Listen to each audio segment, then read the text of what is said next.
ഓരോ മനുഷ്യനും വ്യത്യസ്തനായിരിക്കുന്നത് പോലെ ഓരോരുത്തരുടെ ജീവിതാനുഭവങ്ങളും വ്യത്യസ്തമാണ്. ഇന്ന് നമ്മോടൊപ്പമുള്ളത് സിസ്റ്റർ സെലിൻ പറത്തറയാണ്. സിസ്റ്ററിൻ്റെ വിശേഷങ്ങൾ നമുക്കൊന്ന് ചോദിച്ചറിയാം.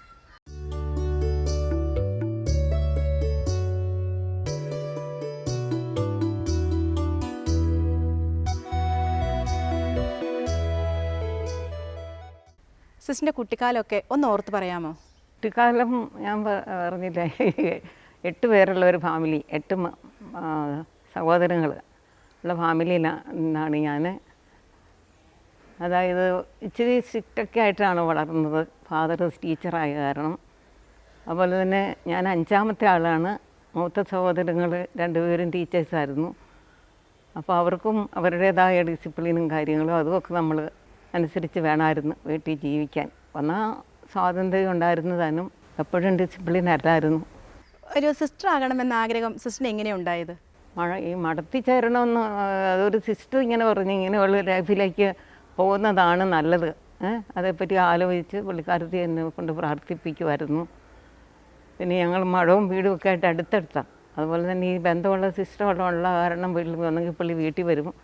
അങ്ങനെ പല പ്രാവശ്യം എന്നോട് തന്നെയല്ല, എൻ്റെ സഹോദരിമാരോടും ഒക്കെ ഇങ്ങനെയായിരുന്നു. അവസാനം പോകുന്നത് ഞാൻ മാത്രമേ ഉള്ളൂ. സിസ്റ്റർ ഒരു 15-16 വയസ്സിൽ, അതായത് കൗമാരപ്രായത്തിലല്ലേ ഇവിടെ വന്നത്? ഇവിടെ വന്നപ്പോഴുണ്ടായിരുന്ന സിസ്റ്ററിൻ്റെ മാനസികാവസ്ഥയെക്കുറിച്ച് ഒന്ന് വിവരിക്കാമോ? ഇവിടെയുള്ള ആളുകളൊക്കെ എങ്ങനെയായിരിക്കും? വീട്ടിലെ പോലെ ഉള്ളവരല്ലല്ലോ വേറെ പല സ്ഥലത്ത് ചെല്ലുമ്പോഴേ. അതുപോലെ പ്രാർത്ഥനയ്ക്കുമൊക്കെ വരുമ്പം എല്ലാം ഇങ്ങനെ കറക്ഷനൊക്കെ വരുമായിരുന്നു. മുട്ടുകുത്ത് നിൽക്കണം, അല്ലെങ്കിൽ ഉറക്കം വരും. അങ്ങനെ വീട്ടിലേക്കാണെങ്കിൽ അത്രയും സ്ട്രിക്റ്റ് അല്ലായിരുന്നു. ഇവിടെ വന്നപ്പം ഇതിൻ്റേതായൊരു ബുദ്ധിമുട്ടുണ്ടായിരുന്നു. പിന്നെ ജീവിച്ചു വന്നപ്പോഴത്തേന് ഇത് അത്ര വലിയ കുഴപ്പമില്ലാത്തതാണെന്ന് മനസ്സിലായപ്പം അങ്ങനെ അങ്ങ് ജീവിച്ചു. സിസ്റ്ററിൻ്റെ ഫോർമേഷൻ കാലഘട്ടമൊക്കെ എങ്ങനെയായിരുന്നു? ഫോർമേഷനിൽ ഇവിടെ വന്നു കഴിഞ്ഞ് ട്രെയിനിങ് പീരീഡ് ഉണ്ടായിരുന്നു. പിന്നെ SSLC വ്യവസായം ഇവിടെ വന്നത്. അത് കഴിഞ്ഞ് പിന്നെ ഹോസ്പിറ്റലിൽ പോകുമായിരുന്നു പഠിക്കാതെ തന്നെ. നേഴ്സിംഗ് ഡ്യൂട്ടീസൊക്കെ ചെയ്തുകൊണ്ടിരുന്നു. പിന്നെ വന്നു കഴിഞ്ഞ് കുറേ ആൾ കഴിഞ്ഞപ്പോൾ ഞങ്ങൾ തന്നെ ആവശ്യപ്പെട്ട് ഞങ്ങൾക്ക് പഠിക്കണമെന്ന്. പഠിക്കാതെ ഈ നേഴ്സിംഗ് പണി ചെയ്യാൻ ഇത്ര വലിയ താല്പര്യമില്ല. അങ്ങനെ പിതാവിനോട് പറഞ്ഞു. പിതാവ് അങ്ങനെയാണ് ഒരു അപ്രൂവൽ പോലും ഇല്ലാതെ ഒരു നേഴ്സിംഗ് സ്കൂൾ തുടങ്ങിയത്. അതിൻ്റെ ഫസ്റ്റ് ബാച്ചിൽ പെട്ടതാണ് ഞാൻ.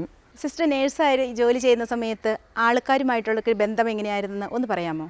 ബന്ധങ്ങളെന്ന് പറഞ്ഞാൽ ഓരോ സ്ഥലത്തും ചെല്ലുമ്പോൾ അവിടെ ജോലി ചെയ്യുന്നവരുണ്ട്, സ്റ്റുഡൻസ് ഉണ്ട്, നേഴ്സിംഗ് സൂപ്പർവൈസർമാരുണ്ട്, പിന്നെ സ്റ്റാഫ് നേഴ്സുമാരുണ്ട്, ഇനി അവരുടെ താഴ്ന്ന പട്ടികയിലുള്ളവരുണ്ട്, പിന്നെ ഡോക്ടേഴ്സുണ്ട്. അവരൊക്കെ ആയിട്ട് ബന്ധം വേണം അങ്ങനെ, അല്ലെങ്കിൽ നമുക്കവിടെ ജോലി ചെയ്യാൻ പറ്റിയല്ല, സന്തോഷവും സമാധാനവും ഒന്നും കിട്ടിയല്ല. അവരൊക്കെ ആയിട്ട് നല്ല ബന്ധത്തിലാണ് പോയത്. സിസ്റ്റർ പലതരത്തിലുള്ള ആൾക്കാരുമായിട്ട് ഇടപെട്ടിട്ടുണ്ട്. അവരെയൊക്കെ എങ്ങനെയാണ് അന്ന് സിസ്റ്റർ മാനേജ് ചെയ്തിരുന്നത്? മാനേജ് ചെയ്ത് നമ്മൾ പഠിക്കുന്നതിന് മുമ്പൊക്കെ അതിന് നമ്മൾ സൂപ്പർവൈസർമാരൊക്കെ ഉണ്ടല്ലോ, അവരത് ചെയ്തോളും. ഇതെല്ലാം പഠിച്ചെല്ലാം കഴിഞ്ഞ് വന്നപ്പം നമ്മൾ ഓരോ തരത്തിലുള്ളവരെ വിളിച്ച് ഒന്നെങ്കിൽ കറക്ഷൻ കൊടുക്കും, അല്ലെങ്കിൽ അവരെ കാണിച്ചു കൊടുക്കും. അത് അവർ നമ്മളെ അക്സെപ്റ്റ് ചെയ്തിട്ടുമുണ്ട്, ചെയ്യാത്തവരുമുണ്ട്. എല്ലാവർക്കും പിടിക്കാറില്ലല്ലോ പറഞ്ഞു കൊടുക്കുന്നതൊക്കെ. നമ്മളെ അക്സെപ്റ്റ് ചെയ്യാത്തവരോട് എന്ത് മനോഭാവമാണ് സിസ്റ്റർ സ്വീകരിക്കാറ്? അക്സെപ്റ്റ് ചെയ്യാത്തവരോട് ഒത്തിരി സീരിയസ് ആയ മനോഭാവം നമുക്ക് കാണിക്കാൻ പറ്റിയില്ലല്ലോ. എല്ലാവരും ഒരുപോലെയല്ലല്ലോ. ആരാണ് സിസ്റ്ററിൻ്റെ ഒരു റോൾ മോഡൽ? അത് ഞങ്ങളുടെ സ്ഥാപക പിതാവ് തന്നെ മോഡലാണ്. അതായത് തറയപ്പിതാവ്. തറയപ്പിതാവ് പ്രത്യേകം പറഞ്ഞാണ് എന്നെ വിട്ടത്. എൻ്റെ ചേച്ചിയുടെ ഹസ്ബൻഡിൻ്റെ അങ്കിളാണ് പുള്ളി. അപ്പം ചേട്ടൻ അവിടെ കാണാൻ ചെന്നപ്പം, നിൻ്റെ അനിയത്തിമാരൊക്കെ എന്നാ ചെയ്യുന്നത്, അവരോട് ഇങ്ങോട്ട് ഒരാളോട് വരാൻ പറയണം, അങ്ങനെയൊക്കെ ആവശ്യപ്പെട്ടാണ് വന്നത്. അതുകൊണ്ട് നമ്മൾ കാണുമ്പോൾ ഒരു കൺസിഡറേഷനൊക്കെ പിതാവിനുണ്ടായിരുന്നു. അതുകൊണ്ട് ആദ്യം ഉണ്ടായിരുന്ന പേടിയൊക്കെ അങ്ങ് പെട്ടെന്ന് പോയി. സിസ്റ്റർ കുറേ വർഷങ്ങൾ ജർമ്മനിയിലായിരുന്നല്ലോ, അവിടുത്തെ അനുഭവത്തെക്കുറിച്ച് ഒന്ന് പറയാമോ? 20 വർഷത്തോളം ജർമ്മനിയിലുണ്ടായിരുന്നു. അത് ഞാൻ കാരിത്താസ് ഹോസ്പിറ്റലിൽ സ്റ്റാഫ് നേഴ്സായിട്ട് വർക്ക് ചെയ്ത്, സ്റ്റാഫ് നേഴ്സല്ല, ഇത് കഴിഞ്ഞ് ട്യൂട്ടറായിട്ട് ജോലി ചെയ്തുകൊണ്ടിരുന്നപ്പോഴാണ് എന്നോട് ജർമ്മനിക്ക് പോകാൻ ആവശ്യപ്പെട്ടത്. അങ്ങനെ പോയി. അവിടെ ചെന്ന് ഇവിടുന്ന് നാട്ടിൽ നിന്ന് കുറച്ച് ഭാഷ പഠിച്ചുകൊണ്ടാണ് പോയത്. അവിടെ ചെന്ന് കഴിഞ്ഞ് അവരുമായിട്ട് കൂടിയപ്പോൾ നമ്മൾ ഉദ്ദേശിക്കുന്ന തരത്തിലുള്ള ഭാഷ നിൽക്കുകയില്ല. അവർ പറയുന്ന പ്രൊനൗൺസിയേഷൻ നമുക്ക് മനസ്സിലാകില്ല. പിന്നെ അവസാനം തന്നെ ഇരുന്ന് പഠിച്ച് പിന്നെ ഭാഷ ക്ലിയറായിട്ട് പറയുന്നവരുടെ കൂടുതൽ കോണ്ടാക്റ്റ് എടുത്ത് അങ്ങനെ ഭാഷ അവസാനമല്ല ഒരു പകുതി നാളുകൾ കഴിഞ്ഞപ്പോഴത്തേന് ശരിക്കും നന്നായിട്ട് പറയാൻ പറ്റി. പിന്നെ വേറെ ഒരു ഹോസ്പിറ്റലിൽ വിട്ട് നമുക്ക് ഭാഷ അറിയാവോ ജോലി അറിയാവോ എന്നൊക്കെ അവർ പരീക്ഷിച്ചു. ഭാഷ അറിയാതെ സിസ്റ്റർ എങ്ങനെയാണ് ഈ ജർമ്മൻ ഹോസ്പിറ്റലൊക്കെ വർക്ക് ചെയ്തു? ഹോസ്പിറ്റലിൽ ചെന്നപ്പോൾ ഞങ്ങൾക്ക് ഭാഷ അറിയാമെന്ന് ഞങ്ങളുടെ മനസ്സിലുണ്ടെങ്കിലും ഈ അവിടെ ജനിച്ച് വളർന്ന ജോലി ചെയ്യുന്ന നേഴ്സുമാരാണ് അവിടെ ഉള്ളത്. അവരുമായിട്ട് താരതമ്യപ്പെടുത്തിയപ്പോൾ ഒന്നുമില്ലായിരുന്നു. അവർ പറയുന്നത് മനസ്സിലാകിയാലും അവർ ചെയ്യാൻ പറയുന്നതിൻ്റെ ഓപ്പോസിറ്റൊക്കെ ചെയ്ത കാലങ്ങളുണ്ട്. പിന്നെ കുറേ നാൾ അവരുടെ കൂടെ നിന്ന് കഴിഞ്ഞപ്പോഴത്തേന് അതൊക്കെ മനസ്സിലായി. നമ്മളും ജോലി ചെയ്യുന്നവരാണെന്ന് മനസ്സിലാക്കി കഴിഞ്ഞാൽ ജർമ്മൻകാർക്ക് നമ്മളോട് ഭയങ്കര താല്പര്യമാണ്. അല്ലാതെ ഉഴപ്പി നടന്ന് ജോലിയും ചെയ്യല ഭാഷയും പറയലെന്ന് പറഞ്ഞാൽ അവർക്ക് താല്പര്യമില്ല. ഈ ജർമ്മൻകാരും മലയാളികളും തമ്മിൽ എന്താണ് ഒരു വ്യത്യാസം സിസ്റ്ററിന് തോന്നിയിരിക്കുന്നത്? അവരേത് കാര്യത്തിനും അപ്രീഷിയേറ്റ് ചെയ്യും ജർമ്മൻകാർ. നമ്മുടെ ആളുകൾക്ക് അപ്രീസിയേഷനൊക്കെ കുറവാണ്, ചെയ്യുന്നവരുണ്ട്. സിസ്റ്ററിൻ്റെ ജീവിതത്തിൽ മറക്കാനാവാത്ത ഏതെങ്കിലും ഒരു അനുഭവത്തെക്കുറിച്ച്?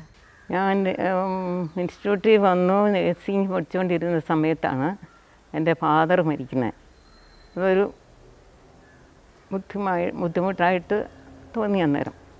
വളരെ തീരാ നഷ്ടം പോലെ തോന്നി. അതായത് കുറേ നാൾ വീട്ടിൽ നിന്ന് ഇങ്ങനെ പോന്നു കഴിഞ്ഞ് അധികം താമസിയാതെ മരിച്ചു. അത് ഓവർക്ക് ചെയ്തതെന്ന് പറഞ്ഞാൽ അന്നത്തെ സമയത്ത് സിസ്റ്റേഴ്സൊക്കെ നമ്മളെ പഠിപ്പിക്കുമായിരുന്നല്ലോ, പ്രാർത്ഥിക്കണം, പ്രാർത്ഥനയിൽ കൂടി അത് ഓവർകം ചെയ്യാൻ പറ്റുള്ളൂ. അങ്ങനെയൊക്കെ ചെയ്ത് അവർക്ക് വേണ്ടി പ്രാർത്ഥിച്ച് അങ്ങനെയൊക്കെ ഓവർകം ചെയ്തു. സിസ്റ്ററിന് ഈ ഇൻസ്റ്റിറ്റ്യൂട്ട് എന്താണ്? ഇൻസ്റ്റിറ്റ്യൂട്ട് എൻ്റെ വീടാണിപ്പം. ഞാൻ വന്ന ഉണ്ടായിരുന്ന വീട് വേറെ. അത് കഴിഞ്ഞ് ഞാൻ ഇൻസ്റ്റിറ്റ്യൂട്ടിൽ വന്നു കഴിഞ്ഞപ്പോൾ അതെൻ്റെ വീട് പോലെയാണ്. ഞാൻ ഏത് ബ്രാഞ്ച് ഹൗസിൽ പോകുന്നോ അതുമെല്ലാം വീട് പോലെ തന്നെ.